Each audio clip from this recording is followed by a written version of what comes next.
Hello and welcome to study IAS. My name is Aditi और आज मैं फिर से लेकर आ गई हूँ आपके लिए एनसीईआरटी क्लास 7 की समरी।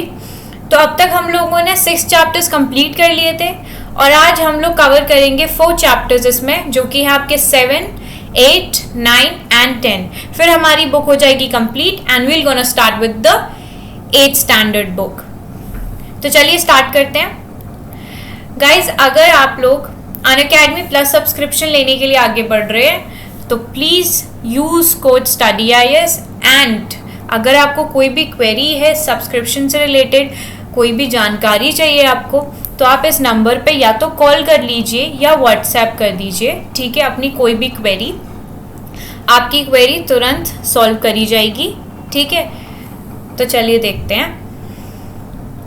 तो हमारा जो पहला चैप्टर है, चैप्टर नंबर 7, वो बात कर रहा है ह्यूमन एनवायरनमेंट के बारे में, सेटलमेंट के बारे में, ट्रांसपोर्ट के बारे में और कम्युनिकेशन के बारे में। तो जाहिर सी बात है, ह्यूमन एनवायरनमेंट है तो यानी कि सेटलमेंट होगा, ठीक है। ह्यूमंस हैं तो रहने के लिए जगह तो चाहिए, फिर अब इधर से उधर जाने के लिए ट्रांसपोर्ट भी चाहिए और बात करने के लिए उनको कम्युनिकेशन तो करना ही पड़ेगा, ठीक है। तो चलिए इनके बारे में थोड़ा एक अच्छा ओवरव्यू लेते हैं। तो सेटलमेंट होता क्या है? सेटलमेंट्स आर द प्लेसेस जहाँ पे लोग अपना घर बनाते हैं, रहने के लिए छत बनाते हैं, ठीक है। And that is very important. जैसे आपने देखा ही होगा कि बहुत सारे जंगल काट लिए जाते हैं ताकि लोगों को अपना घर बनाना है, ठीक है। तो settlement is very important for people. And पहले क्या होता था, पहले के ज़माने में जो लोग थे, जो अर्ली ह्यूमन बीइंग्स थे, वो या तो पेड़ों पे रहते थे या केव्स में रहते थे। केव्स यानी कि गुफाओं में रहते थे पहले, ठीक है। तो आपका जो सेटलमेंट है वो परमानेंट भी हो सकता है, टेम्परेरी भी हो सकता है। अब जैसे कि देखिए, settlement can be temporary one और परमानेंट वन। अब टेम्परेरी कैसे होगा? टेम्परेरी मतलब जैसे आपने नोमैड्स देखे हैं जो एक जगह से दूसरी जगह ट्रैवल करते रहते हैं, but they don't have any fixed place, any settled place to live, they don't have that. So your temporary settlement is like जो settlement which are occupied for short time. जैसे मान लीजिए फॉर एन एग्जाम्पल, अगर हम बहुत से लोग rent पे रहते हैं, ठीक है। So they stay on rent for approx 6 months और अ ईयर, बट वो उनका परमानेंट घर नहीं है, that is not a permanent settlement, ठीक है। तो ये एक मतलब ऐसे ही है टेम्परेरी सेटलमेंट आपका, जहाँ पे people living in deep forest है या फिर हॉट और कोल्ड डेजर्ट में रह रहे हैं या माउंटेन्स पे रह रहे हैं, which often dwell in such temporary settlement only, क्योंकि कोई फिक्स्ड वो नहीं है, ठीक है। सो अब यहाँ पे रहने वाले लोग, जंगलों वगैरह में यहाँ पे रहने वाले लोग क्या करते हैं, वो हंटिंग करते हैं, ठीक है।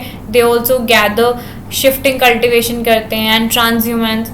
तो all these things they do in temporary settlement. Permanent settlement में क्या होता है? परमानेंट सेटलमेंट में ये है कि लोग अपने घर बनाते हैं, उस घर में रहते हैं, ठीक है, वो उनका अपना घर होता है। तो परमानेंट सेटलमेंट आपका रूरल भी हो सकता है, अर्बन भी हो सकता है। रूरल है तो उसमें आइसोलेटेड ड्वेलिंग्स भी होंगी और कम्पैक्ट सेटलमेंट भी होगा।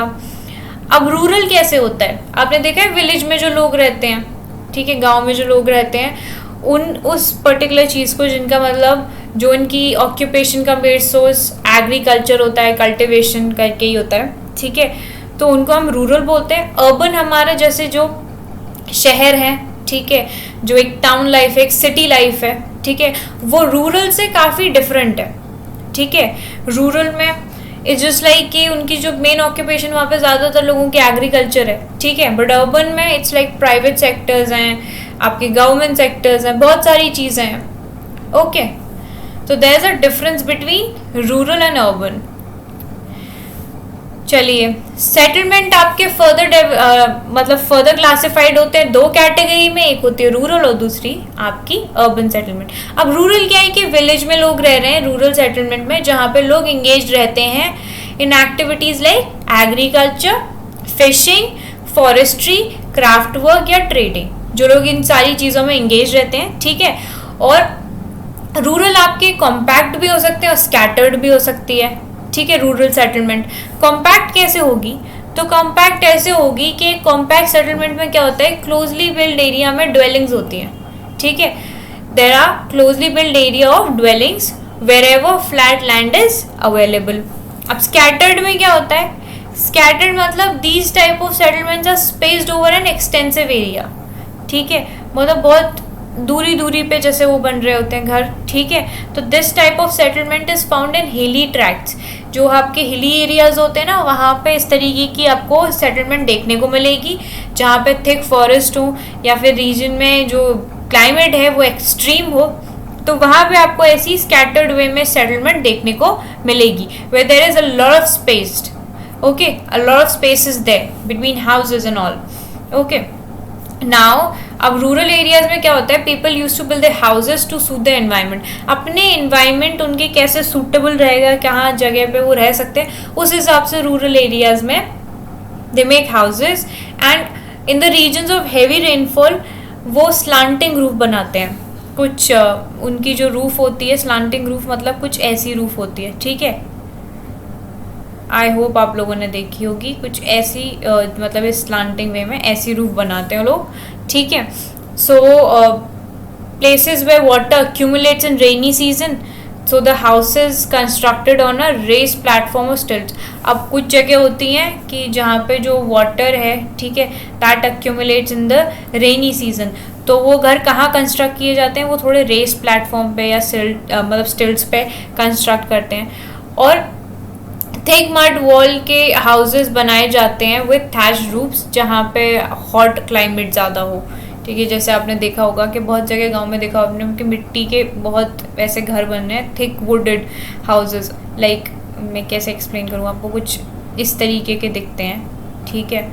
सो these kind of houses are been like thick mudded wall होती है इनकी, जो ये वॉल्स है ना, ये बहुत मतलब you know they are thick, okay, they are very thick, so they are thick mudded walled which is like thatched, which is having thatched roofs, okay, ताकि जो climate है, ठीक है, hot climate है वहाँ की, उससे वो लोग बचे रहें।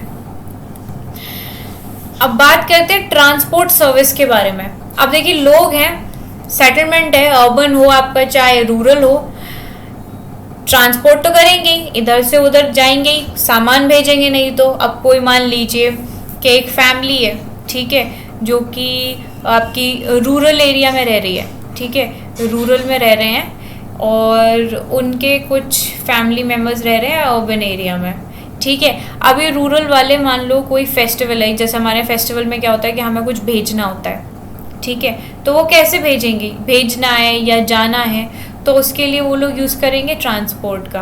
अब ट्रांसपोर्ट आपका या तो वो रोड वेज भी यूज़ कर सकते हैं, ठीक है, या आपका रेल का भी यूज़ कर सकते हैं, रेलवेज मतलब ट्रेन वगैरह का, ठीक है, या फिर अब बहुत सारी जगह क्या है कि वहाँ पे बहुत एरियाज़ ऐसे भी हैं जहाँ पे आपका एयरवेज भी है, ठीक है, तो ऐसे भी जा सकते हैं, भिजवा सकते हैं कुछ। तो these are the means of transport which they can use to send things, okay, और to go somewhere. So in early days जो लोग थे वो क्या, या तो पैदल चलते थे, ठीक है, क्योंकि उस टाइम पे तो कोई गाड़ी वगैरह कुछ ऐसा कुछ था ही नहीं, ट्रांसपोर्ट का साधन बहुत मतलब था ही नहीं बेसिकली। या फिर वो लोग क्या करते थे, वो एनिमल्स का यूज़ करते थे गुड्स कैरी करने के लिए, जैसे आपके डोंकी का यूज़ होता था, आपने अभी भी देखा होगा कुछ कुछ जगह कि उनके ऊपर वो ब्रिक्स रख देते हैं, ठीक है, and they make them to like कि वो उसको उठा के काफ़ी मतलब यू नो इधर से उधर उनको लेकर जाएं। तो this is something was like कि पहले ऐसा होता था, ठीक है। तो उसी टाइम पे क्या हुआ था, इन्वेंशन हुआ था आपका व्हील का, जिसने हमारे ट्रांसपोर्ट को कर दिया काफ़ी ज़्यादा ईजी। आपने देखा होगा कोई भी चीज़ हो, इट हैज़ अ व्हील, ठीक है, व्हील होता ही होता है उसमें। सो जो अर्ली ट्रेडर्स थे उनको एक मतलब from other countries they use to take several months to reach India. अब जैसे अब हमारे पोर्टुगीज़ वगैरह सब इंडिया जब आए थे तो उनको काफ़ी ज़्यादा समय लगता था इंडिया आने में, ठीक है। So they took either the C root, अब वो या तो सी रूट के थ्रू आते थे या लैंड रूट के हिसाब से आते थे। मॉडर्न मीन्स ऑफ ट्रांसपोर्ट है आपका जो कि आपका टाइम भी सेव करता है, एनर्जी भी सेव करता है। मान लीजिए कि मुझे दिल्ली से कोलकाता जाना है, ठीक है, तो इधर I can go with a train, ठीक है, पर ट्रेन से जाऊँगा तो टाइम ज़्यादा लगेगा, ठीक है, बहुत टाइम लगेगा। सो आई विल गो विद मैं एयरवेज से जाती हूँ, मैं एक फ़्लाइट लेती हूँ, ठीक है, और उससे जाती हूँ। उससे क्या होगा, उससे मैं उस जगह पर या तो 2 या 4 घंटे में आसानी से पहुंच सकती हूँ, और ट्रेन से मुझे लग रहे थे करीब से करीब 13 आवर्स। तो it is like a lot of time has been taken by the train, but कम टाइम कहाँ लग रहा है, एयरवेज में। तो मैं उसी हिसाब से अपना टाइम भी मुझे बचाना है, एनर्जी भी बचानी है, इतने समय का सफ़र करूँगी तो मेरे लिए परेशानी होगी। तो इसी वजह से मैं क्या करूँगी, मैं कम समय में पहुंचना चाहती हूँ, तो इसीलिए मैं अपना टाइम भी सेव करूँगी, एनर्जी भी सेव करूँगी। तो आजकल जो मॉडर्न मीन्स ऑफ ट्रांसपोर्ट है उसने ऐसे हमारा समय भी बचाया है और हमारी एनर्जी भी बचाई है। तो हमारे यहाँ क्या है, 4 मेजर मीन्स ऑफ ट्रांसपोर्ट हैं। एक तो है आपका रोडवेज, दूसरा रेलवे, वाटरवे और एयरवे। इन सब के बारे में पढ़ते हैं हम। पहले पढ़ते हैं रोडवेज के बारे में। अब रोडवेज मीन्स ऑफ ट्रांसपोर्ट क्या है, जो कि आपके शॉर्ट डिस्टेंस के लिए है। मान लीजिए कि आपको आप दिल्ली में रहते हैं और आपको कहीं आसपास के एरिया में जाना है, आपको सरोजनी नगर जाना है मान लीजिए, ठीक है, तो आप लोग रोड का यूज़ करेंगे। एयरवेज से तो जाएंगे नहीं, एरोप्लेन थोड़ी देखेंगे उसके लिए कि भाई नहीं हमें फ़्लाइट से जाना है, तो ऐसे तो करेंगे नहीं, या फिर ट्रेन का वेट करेंगे या वाटरवे से जाएंगे, तो ऐसा तो कुछ करना नहीं है आपको। तो you will use the roadway transport, okay, short distance के लिए। तो आपकी जो रोड है ना वो या तो मेटल्ड हो सकती है, अनमेटल्ड हो सकती है। And roads also have been build in terrains like desert. अब रोड्स कहाँ पे भी बिल्ड है, टेरेंस में भी है, ठीक है, जैसे डेजर्ट एरिया में, फॉरेस्ट में भी, चाहे आपके हाई माउंटेन्स होंगे, अगर जैसे आप मनाली और लेह जो हाईवे है हिमालयन माउंटेन्स में, ठीक है, वो करीब it's one of the highest roadways in the world, ठीक है, पर उस जगह पे भी there is a highway, okay. तो रोड्स जो हैं आपकी they can be build underground and are called subways also. Underground जो रोडवेज बनती है ना, आपने देखा होगा, तो उनको क्या बोलते हैं, उनको बोलते हैं सबवे, ठीक है, लिखा भी देखा होगा जगह जगह कि यहाँ पे subway and all that. So flyovers are also build over a structures, ठीक है, फ्लाईओवर्स भी बनाए जाते हैं। फ्लाईओवर्स देखे होंगे आपने कैसे, मतलब ऊपर ये फ्लाईओवर से बन रहे हैं। To explain let me just draw, यहाँ पे आपकी बसेस या फिर सब चलते रहते हैं, तो these are something like flyovers, okay, इस शेप में होते हैं, whatever it is, but flyovers are also being built over raised structures, ठीक है। तो रोडवेज इट्स लाइक हमारे लिए जो हमें शॉर्ट डिस्टेंस पे जाना है, तो हमारे लिए ये चीज़ उन्होंने ईजी कर रखी है, ठीक है। अब बात करते हैं हम लोग रेलवे के बारे में। रेलवे जो है, जब हमारा ये स्टीम इंजन का इन्वेंशन हुआ था इंडस्ट्रियल रेवोल्यूशन में, तो इसने बड़ा हेल्प करी थी, एक स्पीडी डेवलपमेंट हुआ था रेल ट्रांसपोर्ट का, ठीक है। तो डीजल और इलेक्ट्रिक इंजन इसको लार्जली रिप्लेस किया, मतलब they have largely replace the steam engine. उन्होंने जो स्टीम इंजन्स थे उनको बहुत अच्छी तरीके से, मतलब बहुत जल्दी रिप्लेस कर दिया।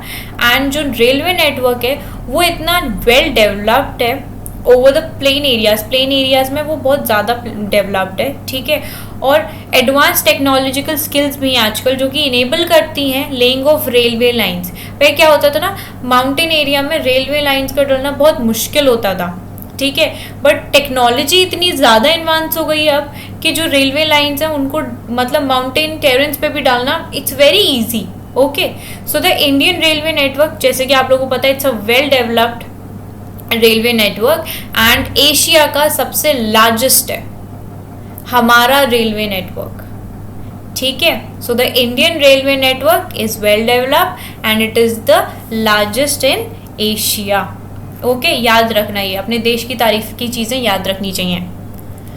देन बात करते हैं वाटरवेज के बारे में। अब वाटरवेज क्या है ना, एक तरीके से आपका चीपेस्ट है, ठीक है। इससे आप लोग मतलब हैवी या बल्कि गुड्स है ना, वो बहुत over long distance also you can send that or you can travel with that. तो हमारे यहाँ basically there are two types of waterways. एक तो आपका inland waterway होता है और दूसरा होता है sea route.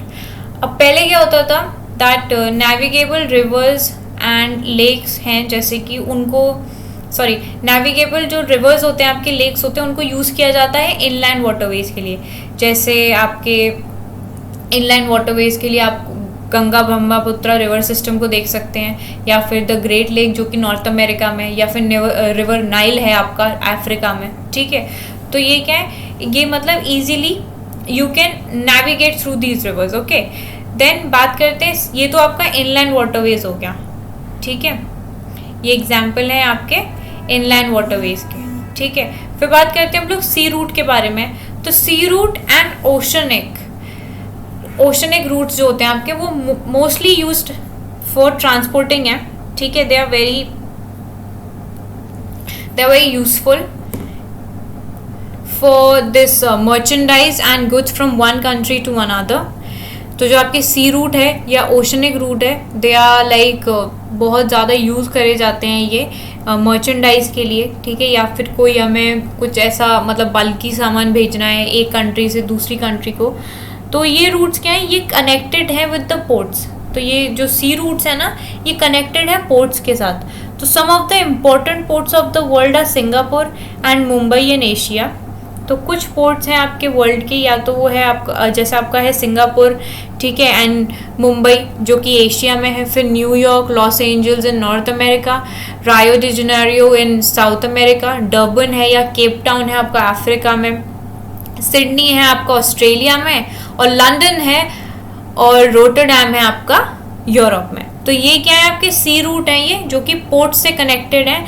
और इससे थ्रू क्या होता है कि जो मतलब मर्चेंडाइज का काम होता है, जैसे गुड्स को इधर से उधर भेजना, एक कंट्री से उधर दूसरी कंट्री, तो ये उसमें काफ़ी ज़्यादा बेनिफिशियल होते हैं. ठीक है, बात करते हैं एयरवेज के बारे में.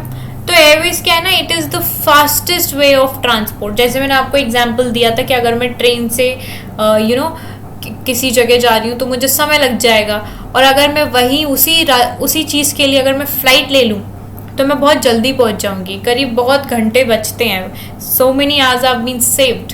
ओके, सो एयरवेज क्या है, हमारा फास्टेस्ट वे ऑफ ट्रांसपोर्ट है, और ये मतलब अर्ली 20th सेंचुरी से काफ़ी ज़्यादा डेवलप्ड हुआ है. तो इट इज़ एक्सपेंसिव ऑल्सो. ये एक्सपेंसिव भी है क्योंकि हाई कॉस्ट ऑफ फ्यूल्स भी हैं. ठीक है, क्योंकि अगर फ्यूल का कॉस्ट हाई होगा तो you know that we have to pay a lot for that expense. So air traffic ना, it is adversely affected by bad weather like fog and storms. अब फॉग या स्टॉर्म्स आ जाते हैं तो उसकी वजह से ये अफेक्ट भी होता है. ठीक है, तो it is the only mode of transport जिससे हम लोग रीच कर सकते हैं उन मोस्ट रिमोट एरियाज़ में या उन डिस्टेंस एरिया में जहाँ पे मतलब रोड्स नहीं है या रेलवेज़ नहीं है, तो हम उन जगह पे जा सकते हैं. अब जैसे कि अगर मान लीजिए कोई भी प्रॉब्लम आ जाती है, ठीक है, जैसे आपका केदारनाथ वाली जो ट्रेजेडी हुई थी उस टाइम पे बहुत इशू हुआ था. तो उस टाइम पे जो हेलीकॉप्टर्स के थ्रू लोग जा रहे थे, ठीक है, जो मतलब मोस्ट इनएसेसिबल एरियाज़ थे वहाँ तक लोग जा रहे थे रेस्क्यू के लिए, लोगों को बचाने के लिए, खाना डिस्ट्रीब्यूट करने के लिए, कपड़े देने के लिए, पानी देने के लिए, मेडिसिन्स के लिए. तो ये हमारी काफ़ी चीज़ों में ये चीज़ें जो हैं वो हेल्प भी करती हैं. ठीक है, तो चलिए देखते हैं आगे. अब बात करते हैं कम्युनिकेशन के बारे में. अब जैसे देखिए, मैं आपको ये चीज़ ये समरी बता रही हूँ, ठीक है, मैं आपको कोई चीज़ समझा रही हूँ, तो मेरा जो ये मैसेज है, ठीक है, या मैं कोई भी बात कर रही हूँ वो आपको अब तक पहुँचा रही हूँ, अब तक कन्वे कर रही हूँ. ठीक है, अगर कम्युनिकेशन जैसे सिस्टम नहीं होता तो शायद मैं ये चीज़ नहीं कर पाती, शायद हम एक दूसरे से बात नहीं कर पाते. ठीक है, तो कम्युनिकेशन का मतलब होता है कि अपने मैसेज कन्वे करना, अपने जो वर्ड्स है, अपनी जो फीलिंग्स है उसको बताना. ठीक है, कन्वे करना उसको दूसरे इंसान तक जिसे आप बताना चाहते हैं. So with the development of technology, अब जैसे जैसे टेक्नोलॉजी आपकी डेवलप हो रही है उसी हिसाब से जो ह्यूमंस हैं, ठीक है, they have devised new and fast modes of communication. उसी हिसाब से ह्यूमंस ने क्या किया है कि वो फास्टेस्ट मोड मतलब फास्ट मोड ऑफ कम्युनिकेशन पे शिफ्ट होते जा रहे हैं। जैसे डिफरेंट मोड्स ऑफ कम्युनिकेशन भी हैं which are use to provide information, educate करने के लिए as well as to entertain करने के लिए। तो अब एजुकेट करने के लिए you can see over here कि ये अब बहुत सारे यूट्यूब पे you can see a lot of videos if you want to understand anything, कोई भी चीज़ समझनी है आपको, कुछ भी समझना है, आप इजीली यूट्यूब पे जा सकते हो, अन अकेडमी देख सकते हो। It's a basically it's a app, it's an educational app जिसे आप देख सकते हो, वहाँ से आप सीख सकते हो चीज़ें, ठीक है। तो ये चीज़ बन गई आपके लिए बहुत ईजी। वरना पहले क्या होता था कि हमारा जो भी डाउट है या तो हमें टीचर से पूछना पड़ता था, स्कूल जाके हम लोगों को वेट करना पड़ता था कि next day will gonna go to a teacher, और कोई चीज़ मान लीजिए समझ में नहीं आई तो वो भी एक चीज़ थी। बट अब अगर आपको कोई भी इशू है किसी भी चीज़ से लेकर, तो आप सीधे जाके उस मतलब इंटरनेट इतना ज़्यादा एडवांस है कि आप उस पर सर्च कर सकते हो और आपको इजीली सारी चीज़ें मिल सकती हैं, आपके जितने भी डाउट्स हैं वो क्लियर हो सकते हैं। तो this is one of the best thing. आजकल देखिए लॉकडाउन में जो क्लासेस हो रही हैं बच्चों की, वो भी इसी वे में हो रही हैं, ठीक है। तो टीचर्स लाइक वो क्लासेस ले रहे हैं, आपके जूम पर ले रहे हैं, या फिर बच्चों को यूट्यूब दिखा के उनके जो डाउट्स हैं वो सॉल्व किए जा रहे हैं। तो दिस इज समथिंग लाइक ये एक तरीका है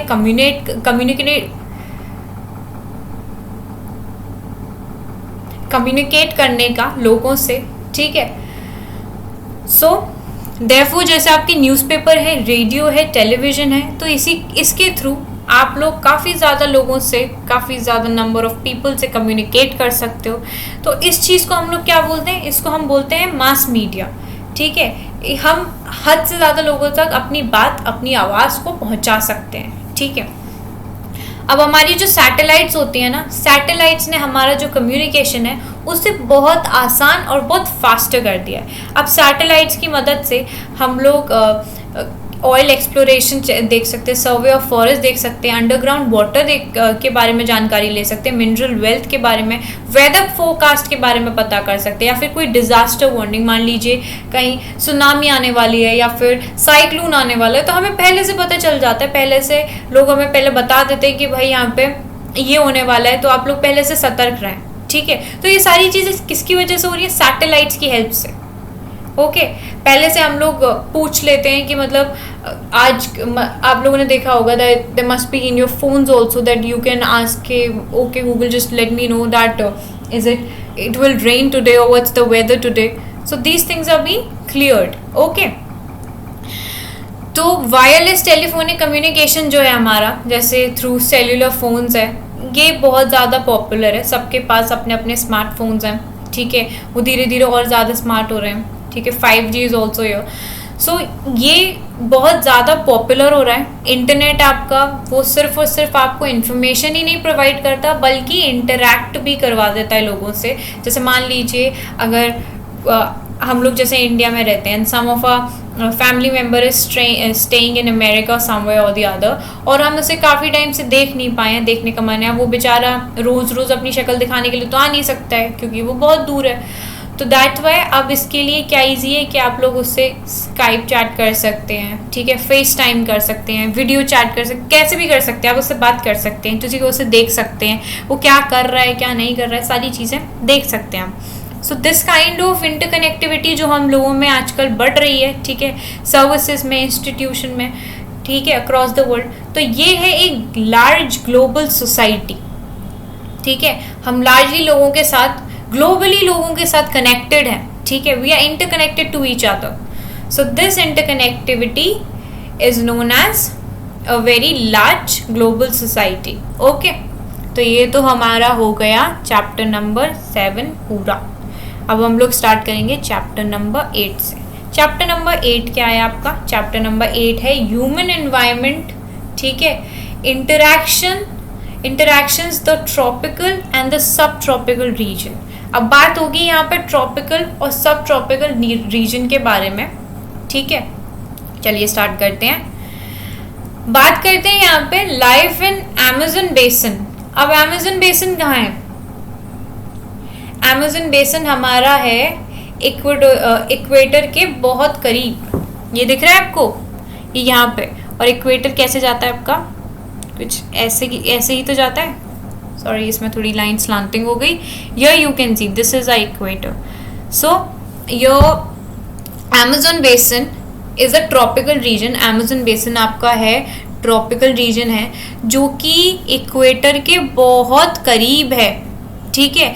इसी वजह से इसको इक्वेटोरियल रीजन बुलाया जाता है। सो द प्लेस जहाँ पे रिवर फ्लो कर रहा है into another body of the water, क्या हो रहा है यहाँ पे, जो रिवर है वो फ्लो कर रहा है into another body of water, उससे क्या बोलते हैं, रिवर्स माउथ। तो यहाँ पे देयर आर न्यूमरस ट्रिब्यूटरी जो कि ज्वाइन कर रही हैं आपके अमेजन रिवर को फॉर्म करने के लिए अमेजन बेसिन। जैसे हमारा गंगा और ब्रह्मपुत्र बेसिन है वैसे। So the river basin drain करता है अपने पोर्शन ब्राज़ील में, पार्ट्स ऑफ पेरू में, बोलिविया में, इक्वेडर में, कोलंबिया में and a very small part of Venezuela. यहाँ पे आपको देख सकता है ब्राज़ील है, पेरू है, बोलिविया है, इक्वेडर है, ठीक है, कोलंबिया है, वेनेजुएला है। तो ये सारे एरियाज हैं, ठीक है, जहाँ पे जो ये रिवर बेसिन है it drains it portions. Okay, अब बात करेंगे यहाँ के क्लाइमेट के बारे में। तो जो अमेज़न बेसिन है आपका वो स्ट्रेच करता है डायरेक्टली ऑन द इक्वेटर, और इसी वजह से यहाँ पे जो क्लाइमेट है वो हॉट है, ठीक है, और वेट क्लाइमेट है through out the year. Because यहाँ पे क्या है, यहाँ पे जो दिन में होता है ना, यहाँ पे दिन में ह्यूमिडिटी बहुत हाई होती है, ठीक है, टेम्परेचर भी हाई है। अब टेम्परेचर हाई है तो ह्यूमिडिटी होगी because it is having a wet climate. Okay, so at the night जो टेम्परेचर है वो कम हो जाता है बट ह्यूमिडिटी कम नहीं होती। ह्यूमिडिटी दिन के टाइम में भी हाई रहती है और ह्यूमिडिटी रात के टाइम में भी हाई रहती है, ठीक है। तो आप लोग याद रखना कि अमेज़न बेसिन अब वो it stretches directly on the equator, तो इस वजह से उसकी जो क्लाइमेट है वो हॉट है, वेट क्लाइमेट है, ठीक है, और पूरा साल ऐसी रहती है। सो जो टेम्परेचर है वहाँ का, वहाँ दिन में वो हाई होता है और ह्यूमिडिटी दिन में भी हाई होती है, और रात में टेम्परेचर कम हो जाता है बट ह्यूमिडिटी कम नहीं होती है।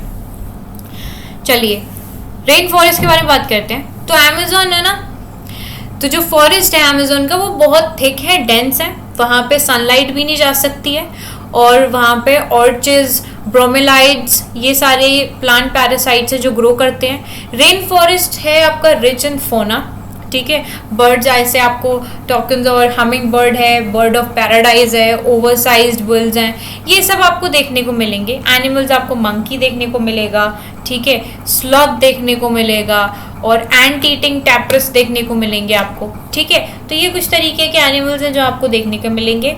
कुछ वेरियस स्पीशीज ऑफ रेप्टाइल्स भी हैं आपके, स्नेक्स के, ठीक है, which also thrive in these jungles. Crocodiles हैं, स्नेक्स हैं, पाइथन्स हैं, एनाकोंडा है, बोआ है, constrictor, boa constrictor are some of the species जो कि आपको यहाँ पे देखने को मिलती है। Beside the basin is a home to thousands of species of insect.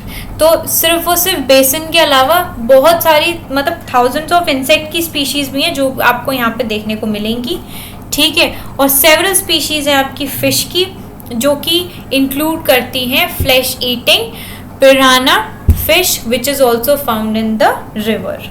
Okay, तो ये कुछ मतलब ये रेन फॉरेस्ट में कुछ स्पीशीज हैं जो आपको देखने को मिलती हैं। चलिए आगे देखते हैं अब यहाँ के लोग कैसे हैं। तो रेन फॉरेस्ट के जो लोग हैं they grow their food in small areas after clearing some trees from the forest. अब यहाँ के जो लोग हैं वो मतलब काफ़ी मतलब पेड़ वेड़ काट देते हैं, ठीक है, ताकि मतलब एरिया क्लियर हो सके और वो लोग अपना खाना उगा सकें। और यहाँ पे जो मेन्स होते हैं they hunt for fish along the rivers and women take care of the crops. तो यहाँ जो आदमी होते हैं वो फिश को हंट करके लाते हैं खाने के लिए, ठीक है, और जो औरतें हैं जो महिलाएं हैं वो क्रॉप्स का रखती हैं ध्यान। तो यहाँ पे मेनली क्या ग्रो करता है, टैपियोका, पाइनएप्पल है, स्वीट पोटैटो है, ये सारी चीज़ें यहाँ पे ग्रो करती हैं। और ये लोग स्लैश एंड बर्न टेक्निक का यूज़ करते हैं, ठीक है, स्लैश एंड बर्न एग्रीकल्चर का ये लोग यूज़ करते हैं। और यहाँ पे जो स्टेपल फूड है वो है मैनियोक, ठीक है, and it is also known as cassava, जो कि ग्रो करता है under the ground like the potato, ठीक है। तो ये जो आपका कसावा है, ठीक है, वो कैसे ग्रो करता है, जैसे हमारा पोटैटो नहीं होता अंडरग्राउंड होता है वैसे ही, ठीक है। So they also eat queens and egg sacs. अब ये लोग क्वीन एंट को भी खाते हैं और एग सैक्स को भी। यहाँ पे जो कैश क्रॉप है आपकी वो क्या है, वो है कॉफ़ी है, मेज़ है और कोकोआ है, ठीक है। क्या क्या है, कॉफ़ी, मेज़ और कोकोआ, ठीक है, ये यहाँ की कैश क्रॉप्स हैं। अब जो आपका रेन फॉरेस्ट है वो प्रोवाइड करता है हमें बहुत सारी वुड ताकि हम अपने घर को बना सकें, ठीक है। तो some families live in thatched houses shape like beehives. अब कुछ लोग कैसे कि जो बीहाइव जैसे शेप के घर में रहते हैं, ठीक है, और कुछ बाकी के लोग हैं they have like they are other large apartment like houses, ठीक है, जिन्हें हम मलोका बोलते हैं, with a steeply slanting roof. तो पहले के टाइम में क्या होता था, ओल्डन डेज में जो हार्ट था फॉरेस्ट का, वहाँ तक पहुँचने तक के लिए उनको रिवर के थ्रू नेविगेट करके जाना पड़ता था। बट 1970 में 1970 में जो ट्रांस अमेजन हाईवे है उसकी वजह से ये सारी चीज़ें बहुत एक्सेसिबल हो गई और एयरक्राफ्ट और helicopter are also use for reaching various places. यहाँ पे एयरक्राफ्ट और हेलीकॉप्टर दोनों का ही बराबर यूज़ होता है इधर से उधर जगह पहुँचने के लिए। नाउ द इंडिजिनस पॉपुलेशन जो है, okay, it is settled in new areas where they continue to practice their distinctive way of farming. तो यहाँ पे जितनी इंडिजिनस पॉपुलेशन है जो यहाँ पे मतलब which is settled in new area, वो क्या करती है, दे कंटिन्यू दिस प्रैक्टिस, ठीक है, और डिस्टिंक्ट फार्मिंग और डेवलपमेंटल एक्टिविटीज़ हैं जो कि आपकी लीड करती हैं gradual destruction of biology diverse rain forest, ठीक है। And it is estimated that कि जो एक लार्ज नंबर ऑफ एरिया है रेन फॉरेस्ट का वो हर साल डिसअपियर हो रहा है अमेज़न बेसिन में, ठीक है। तो हम लोगों ने people of the rain forest के बारे में भी जान लिया। अब बात करेंगे हम life in Ganga Brahmaputra basin के बारे में। अब तक हमने अमेज़न बेसिन के बारे में बात करी, अब हम आएंगे हमारे गंगा ब्रह्मपुत्र बेसिन के बारे में। तो जो ट्रिब्यूटरी है रिवर गंगा की, ब्रह्मपुत्र की, वो एक साथ मिलकर फॉर्म करती हैं गंगा ब्रह्मपुत्र बेसिन को, वो भी इंडियन सब कॉन्टिनेंट में, ठीक है। कहाँ पर, इंडियन सब कॉन्टिनेंट में। तो ये जो बेसिन है ये लाई करता है आपका सब ट्रॉपिकल रीजन में। जो बेसिन है वो है सब ट्रॉपिकल रीजन में और जो सिचुएट करता है between 10 degree north to 30 degree north latitude के बीच में। So the tributaries of the river Ganga जैसे कि आपकी घाघरा हो गई, सोन हो गई, चंबल हो गई, गंडक हो गई, कोसी हो गई, ठीक है, या फिर आपकी ब्रह्मपुत्र की जो ट्रिब्यूटरीज हैं, ठीक है, दे ड्रेन इट, ओके।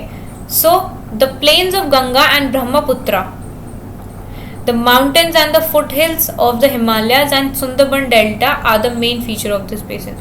तो इस बेसिन के मेन फीचर क्या है, पहली चीज़ जो प्लेन्स ऑफ गंगा है या ब्रह्मपुत्र के जो प्लेन्स हैं, ठीक है, माउंटेन फुटहिल्स, हिमालय और सुंदरबन डेल्टा, ठीक है, फुटहिल्स ऑफ द हिमालय और सुंदरबन के डेल्टाज, ठीक है, which are the main feature of this basin. Oxbow lake dot है यहाँ पे काफ़ी सारे, ठीक है। And the area is dominated by monsoon climate, जो यहाँ पे एरिया में जो क्लाइमेट है वो मानसून टाइप है, ठीक है।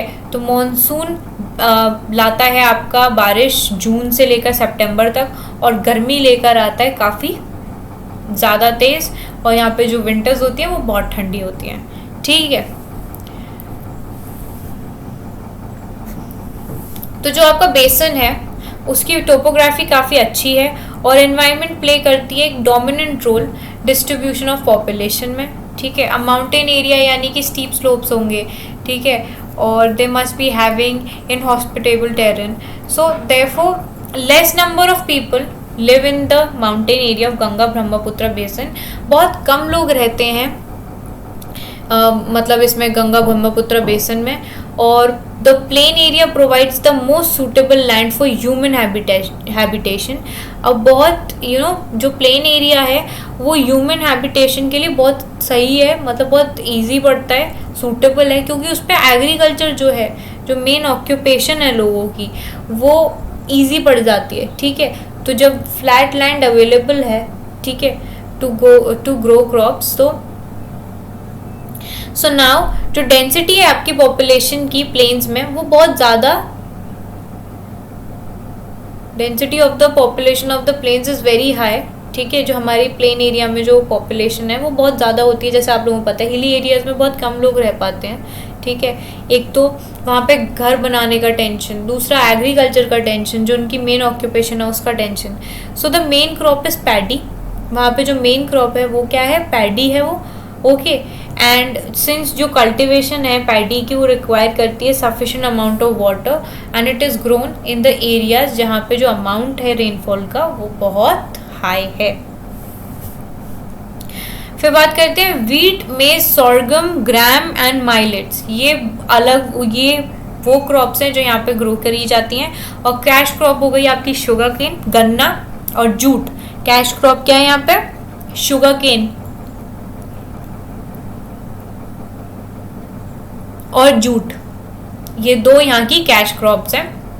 वेस्ट बंगाल और आसाम है यहाँ पे टी प्लांटेशन के लिए बहुत फेमस, और सिल्क प्रोड्यूस करी जाती है यहाँ पे by the cultivation of silk worms, जो कि होता है कुछ पार्ट्स ऑफ बिहार में और असम में, ठीक है।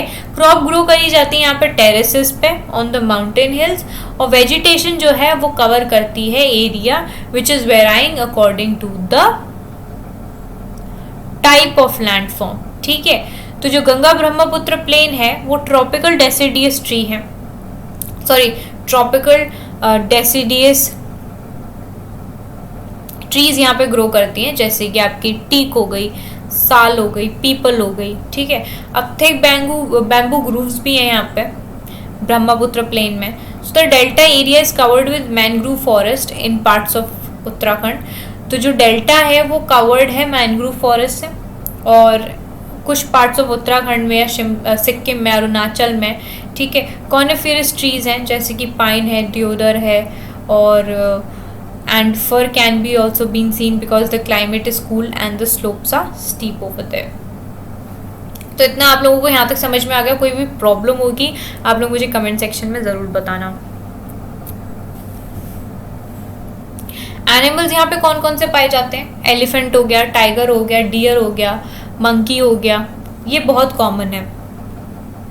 यहाँ पे आपको वन हॉर्न राइनोस भी देखने को मिलेगा ब्रह्मपुत्र प्लेन में, और इन डेल्टा एरिया में बंगाल टाइगर है, क्रोकोडाइल है, और फिर आपका एलिगेटर है, ये भी देखने को मिलते हैं। एक्वेटिव लाइफ है ना यहाँ पे जो, that abounds in the fresh river water, और जो लेक्स हैं या बे ऑफ बंगाल सी है, ठीक है। So the most popular varieties of fish are the rohu, catla and hilsa.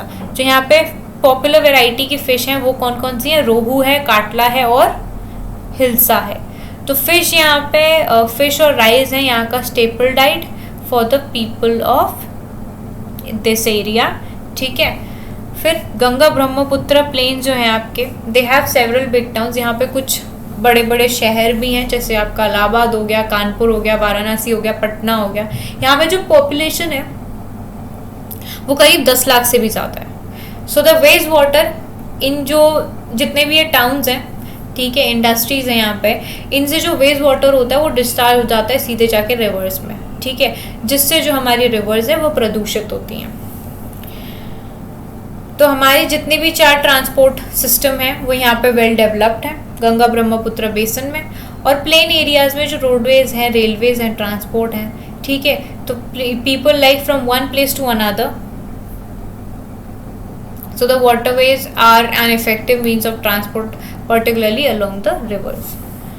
यहाँ पे जो टूरिज्म है वो भी काफ़ी अच्छा है, ठीक है, क्योंकि यहाँ पे ताजमहल है आपका on the banks of river Yamuna, और इलाहाबाद है आपका Confluence of the river Ganga and Yamuna.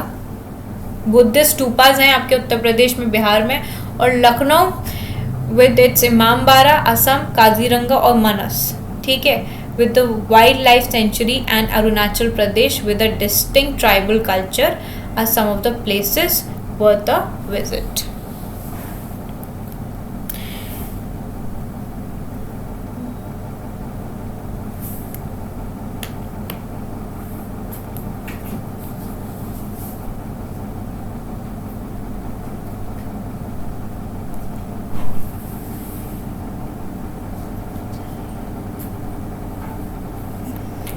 So now we'll gonna discuss the chapter number 9 which is life in temperate grassland. अभी हमने ट्रॉपिकल और सब ट्रॉपिकल के बारे में बात कर ली, अब बात करेंगे टेम्परेट ग्रासलैंड के बारे में। तो टेम्परेट ग्रासलैंड होते क्या हैं? तो ग्रासलैंड तो पहले तो वो जगह होती है जहाँ पे जो ग्रासेस हैं वो dominant type of plant life हो, और ये डिपेंड करते हैं upon the climate conditions. Grasslands can be divided into 2 categories, ठीक है। किस पे? क्लाइमेटिक कंडीशंस के हिसाब से ये 2 ब्रॉड कैटेगरीज में किया जाता है डिवाइडेड। एक है आपका टेम्परेट ग्रासलैंड, दूसरा है ट्रॉपिकल। तो पहले बात करते हैं हम प्रेरीज के बारे में। प्रेरीज कैसा है? आपका टेम्परेट ग्रासलैंड है और आपको नॉर्थ अमेरिका में देखने को मिलेगा prairies. Okay, so basically they are bound by the Rocky Mountains on the west, और लेक आपका जो ग्रेट लेक है, ठीक है, it is in the east. Okay, so for most part जो प्रेरीज है आपका वो ट्रीलेस है। Near the low lying areas woodlands can be found, और जो प्रेरीज आपका वो बाउंड है by the Rocky Mountains west में और Great Lake in the east. तो जो प्रेरीज है वो कवर करता है यूएसए और कनाडा का बहुत सारा भाग, ठीक है। फिर बात करते हैं कि क्लाइमेट कंडीशन के बारे में। तो climate is of continental type. यहाँ पे जो क्लाइमेट है वो कॉन्टिनेंटल टाइप का है। टेम्परेचर काफ़ी एक्सट्रीम है, ठीक है, जैसे कि वार्म समर्स हैं और वेरी कोल्ड विंटर्स है। तो एनुअल रेनफॉल यहाँ पे मॉडरेट है और आइडियल है ग्रोथ ऑफ ग्रास के लिए। फ्लोरा एंड फोना के बारे में बात करते हैं यहाँ पे।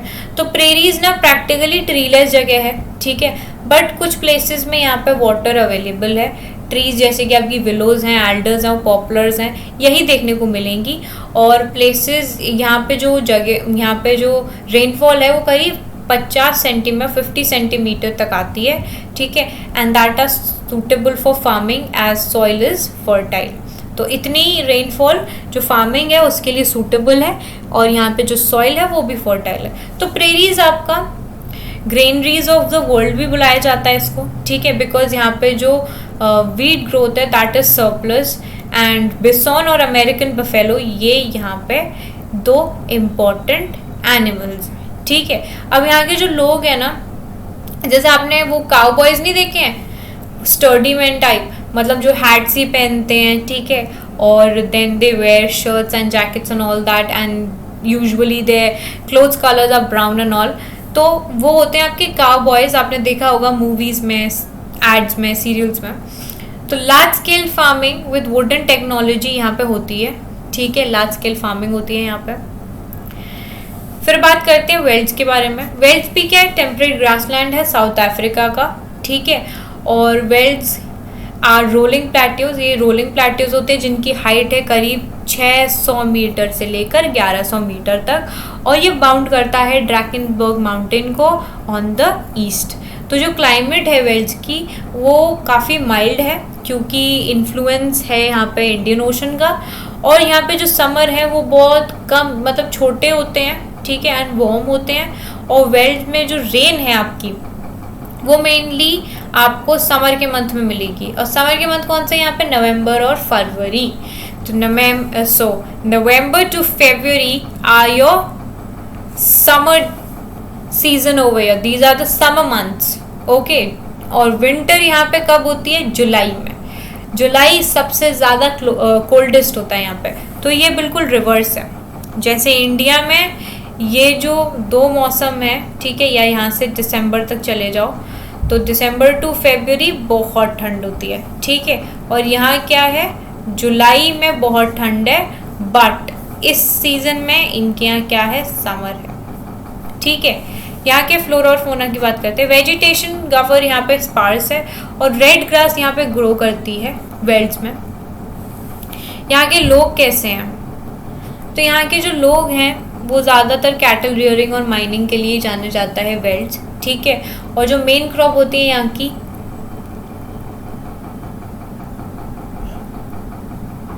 तो जो मेन क्रॉप होती है यहाँ की वो है आपकी मेज, व्हीट, बार्ले, ओट्स, पटैटोज, ठीक है। So the wealth is like it's very rich in minerals, ठीक है। आयरन एंड स्टील इंडस्ट्री यहाँ पे डेवलप्ड है। Coal and iron are also present over here.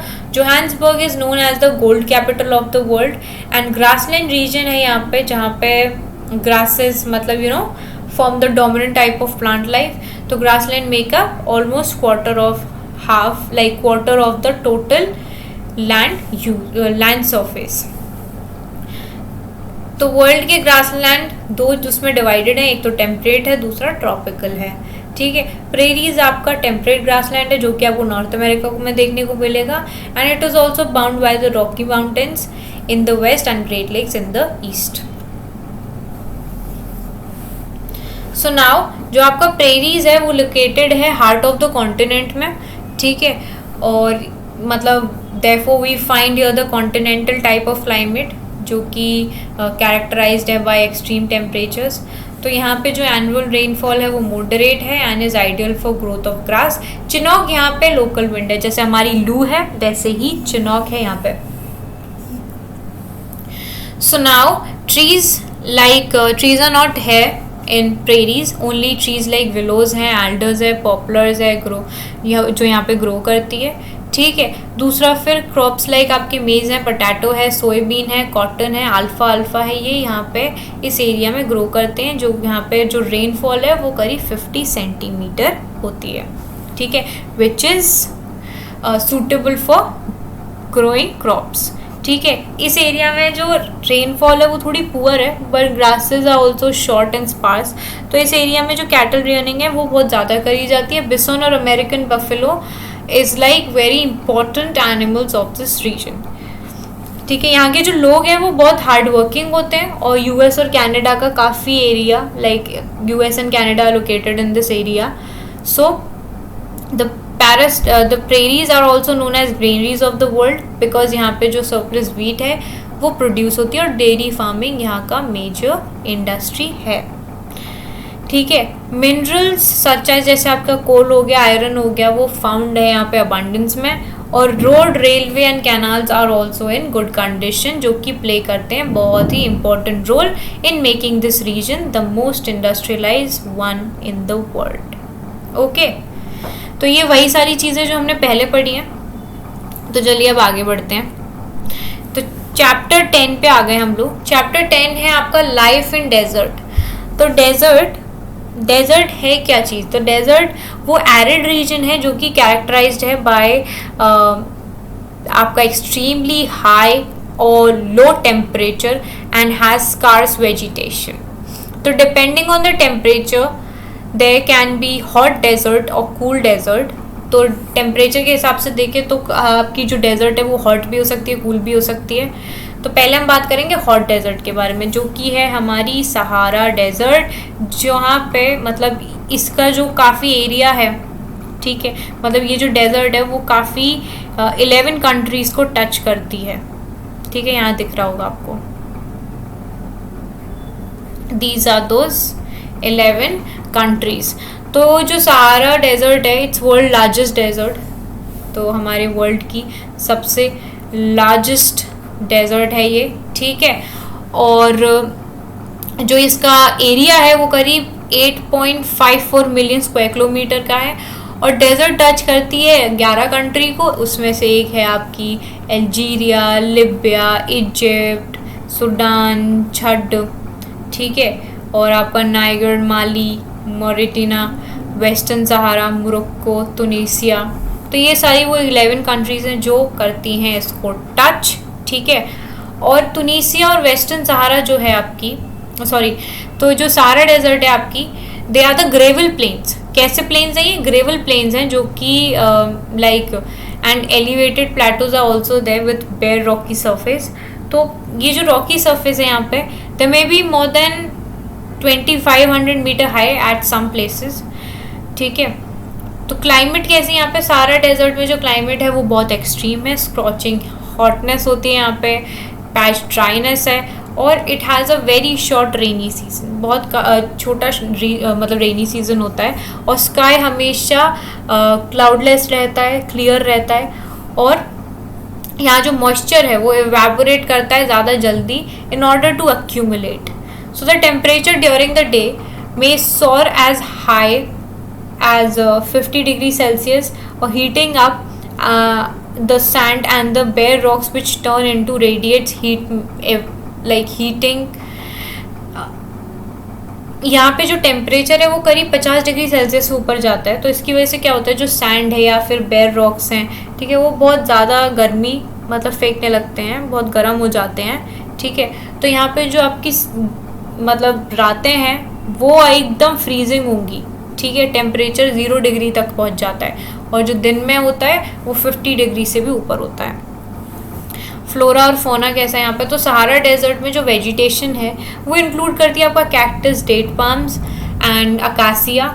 In some places ये मतलब these are like oasis green islands with date palm surrounding them.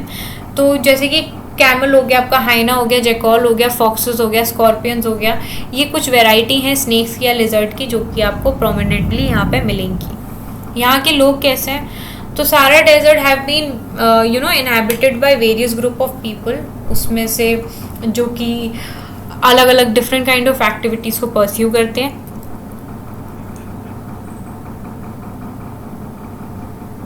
उनमें से दो हैं आपके बेंदुएंस और तुआर।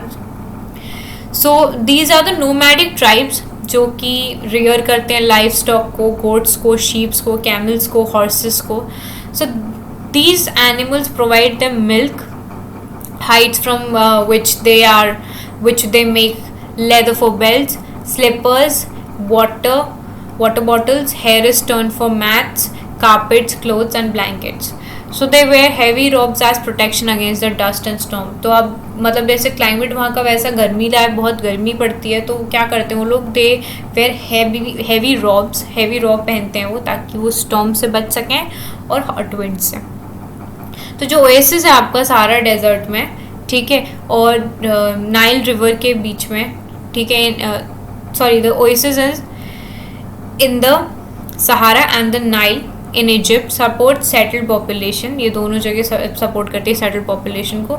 Since water is available, the people grow date palms crop as crops, जैसे कि आपकी राइस हो गई, वीट हो गई, बार्ले हो गई, बीन्स हो गई, ये सारी यहाँ पे ग्रो करी जाती हैं। तो इजिप्शियन कॉटन बहुत ज़्यादा फेमस है इजिप्ट की, जो कि इजिप्ट में ग्रो करती है। और discovery of oil is constantly transforming the Sahara desert. So other minerals found in area include iron, phosphorus and manganese and uranium. तो जो आपकी सहारा डेजर्ट है, तो वहाँ पे क्या है, जो मतलब ऑयल की डिस्कवरी है, दैट इज़ कॉन्स्टेंटली वो ट्रांसफॉर्म होती जा रही है। और जो बाकी मिनरल्स हैं जो कि मिलते हैं आपको यहाँ पे, वो हैं आपके iron, phosphorus, magnesium and uranium. तो कल्चरल लैंडस्केप है यहाँ पे सहारा का, is undergoing change and gleaming glass cased office building tower over mosques and super highways crisscross the ancient camel path, ठीक है। तो ट्रक्स ने धीरे धीरे रिप्लेस कर दिया है आपके कैमल्स को, ठीक है, क्योंकि camels as we all know कि बहुत डेजर्ट एरिया में वही वॉक कर सकते हैं ईजीली। एंड जो आपके टूर्स हैं वो ज़्यादातर आपको एज गाइड्स देखने को मिलेंगे, फॉरेन टूरिस्ट से बात करते हुए, उन्हें समझाते हुए। So more and more nomadic herdsman, जितने ज़्यादा से ज़्यादा नोमैडिक हर्डमैन हैं वो धीरे धीरे सिटी लाइफ को फॉलो कर रहे हैं, जॉब ढूंढ रहे हैं वहाँ पे ऑयल में या गैस स्टेशंस में, ठीक है। अब बात करते हैं हम लोग कोल्ड डेजर्ट के बारे में, जो कि हमारा लद्दाख।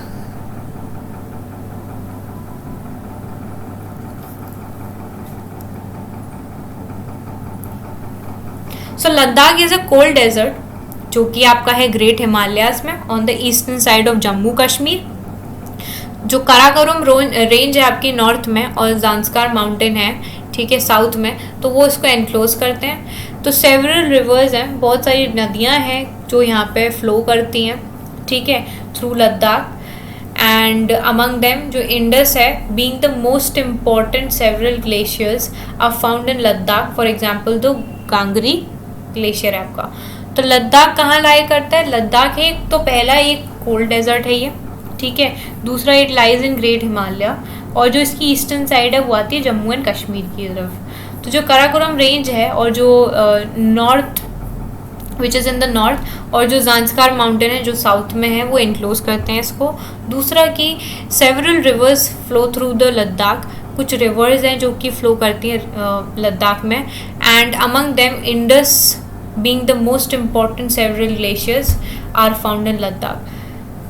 ठीक है, और एक एग्जाम्पल है आपका ग्लेशियर्स का, वो है गंगरीर ग्लेशियर। तो जो एल्टीट्यूड है लद्दाख का वो वेराई करता है 3000 इन कारगिल टू 8000 इन काराकोरम।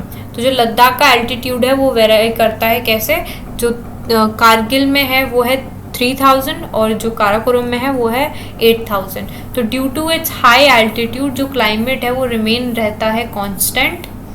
ठीक है, तो यहाँ पे जो आपका क्लाइमेट है वो रहता है एकदम से hot, extremely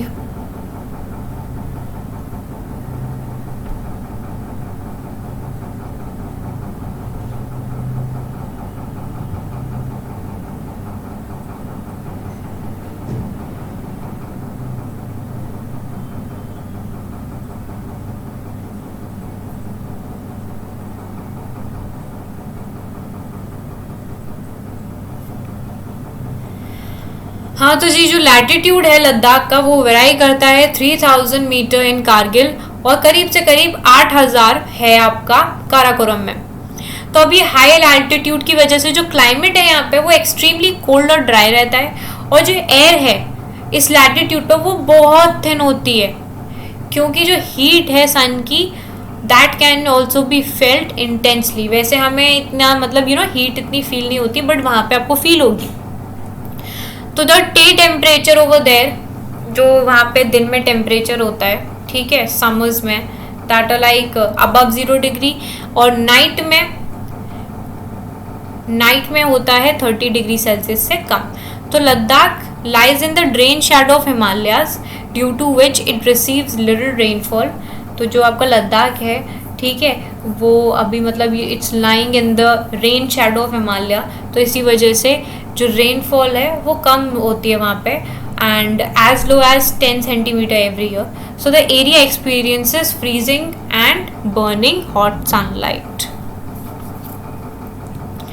flora and fauna के बारे में बात करते हैं यहाँ पे। तो यहाँ पे एरिडिटी काफ़ी ज़्यादा है, तो वेजिटेशन स्पार्स है और यहाँ पे जो मतलब there are scanty patches of grasses and shrubs for animals to graze. Okay, groves हैं यहाँ पे विलोज के, poplars are seen in the village and during the summer जो फ्रूट ट्रीज हैं जैसे कि एप्पल है, एप्रिकॉट है, वॉलनट है, रॉबिन है, ठीक है। तो जैसे कि रॉबिन है, रेड स्टार्ट है, तिब्बतन स्नोकॉक है, रेवन है, हुप है, these are like sighted in Ladakh, ये आपको देखने को मिलते हैं लद्दाख में। और some of these migratory birds, so the animals of Ladakh are like wild goats, wild sheep, yak, special kind of dogs, और जो एनिमल्स हैं वो रेयर किए जाते हैं मिल्क के लिए, मीट के लिए और हाइड के लिए। तो यहाँ के पीपल कैसे होते हैं, यहाँ के जो लोग हैं ना, यहाँ पे बेसिकली मुस्लिम और बुद्धिस्ट कम्युनिटी रहती है। तो यहाँ पे कुछ बुद्धिस्ट मोनेस्ट्रीज भी हैं विच आर डॉट लद्दाख की लैंडस्केप विद द ट्रेडिशनल गुम्पास, ठीक है।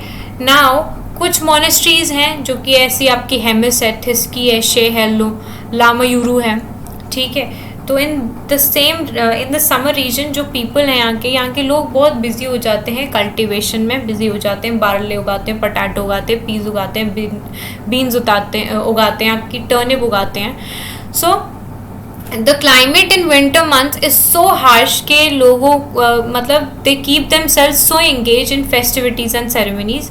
तो यहाँ पे जो क्लाइमेट है सर्दियों के समय में वो बहुत हार्श होती है, तो इसी वजह से लोग क्या है अपने आप को बिजी रखते हैं फेस्टिविटीज़ में, सेरेमनीज में। And women work not only in the house, मतलब औरतें सिर्फ घर में ही काम नहीं करती हैं, यहाँ पे फील्ड में भी काम करती हैं, but also manage small businesses and shop also. अब उसके साथ साथ वो लोग या तो छोटा सा बिजनेस खोलती हैं या कोई शॉप भी चलाती हैं। तो लेह जो है वो है capital of Ladakh and it is well connected by the road and air.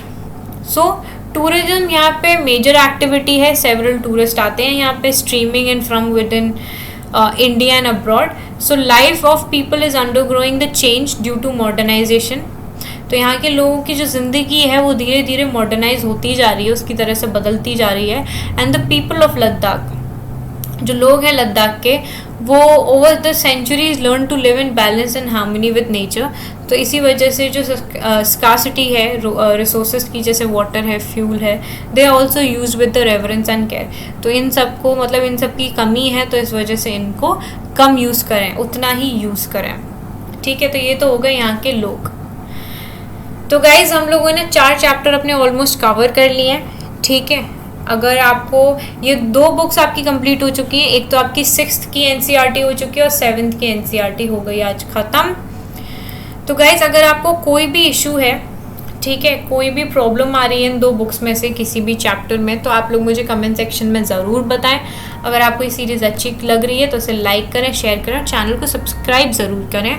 Guys अगर आप लोग अनअकैडमी का प्लस सब्सक्रिप्शन लेने के लिए जा रहे हैं तो यूज़ करो कोड स्टडी IAS। क्या कर रहे हो, प्लीज़ जल्दी करो, ठीक है, ताकि आपको मिल जाए डिस्काउंट।